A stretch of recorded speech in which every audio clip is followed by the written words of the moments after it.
Pagsasaayos naman ng Governor Generoso Bridge inaasahang matatapos ng maaga. Nagbabalik ang aming kasama si Peng Alinio. Peng.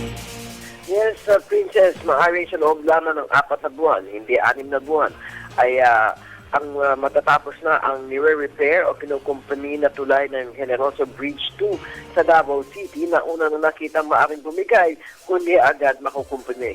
Ito ang tiniyak na binitawan ni Engineer Alvin Cabuenas sa eksklusibong panayan ng Radyo ng Bayan Davao.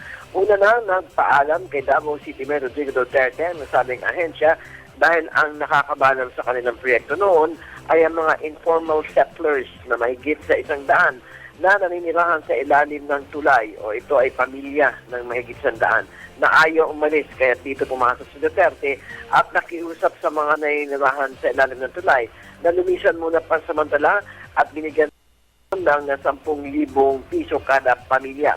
Ngunit may iba dito na nagmatigas pa rin kahit hindi agad nakapagsimula ang DPWH kahit nagbigay ng ultimatum ng alkalde sa kanila.